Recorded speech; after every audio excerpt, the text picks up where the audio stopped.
आरोपी दत्तात्रय गाडेच्या शोधासाठी गावात 100 पोलिसांचं पथक दाखल झालंय। पुणे पोलिसांची 100 जणांची तुकडी शिरूरच्या गुनाट गावात दाखल झालेली आहे। थोड्याच वेळात ही शोध मोहीम सुरू होईल असं देखील कळतंय। स्वारगेट बलात्कार प्रकरणातील आरोपी दत्ता गाडेचा रात्री मुक्काम जो आहे तो उसाच्या शेतातच झाल्याची माहिती मिळते।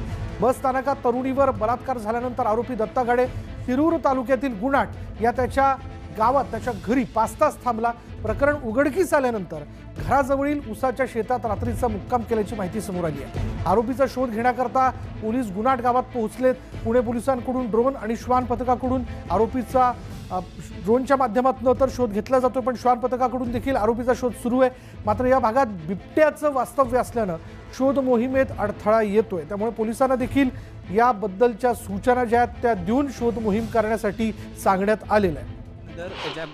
शिरूर तालुक्यातील गुनाट या गावी आला होता। त्यानंतर हा आरोपी त्याच्या घरात त्यांनी मुक्काम केला। त्यानंतर या आरोपींनी याच भागात ऊसाच्या शेतात लपल्याची माहिती पोलिसांना मिळाल्यानंतर पोलिसांनी सदर आरोपीचा सकाळपासून कसूनाचा शोध सुरू केलाय। 2 पोलीस पथकं, ड्रोन पथकं, श्वान पथकाच्या माध्यमातून आरोपी दत्ता गाडे याचा शोध घेतला जातोय। मात्र दत्ता गाडे अजून आढळून आलेला नाही। त्यानंतर दत्ता गाडेचा शोध घेण्यासाठी पुणे पोलिसांची मोठी कुमक या ठिकाणी दाखल झाली आहे। पुणे पोलिसांचे हे 100 जवान या ठिकाणी दाखल झाले असून हे जवान आता थेट ऊसात जाऊन दत्ता गाडे याचा शोध घेणार आहेत।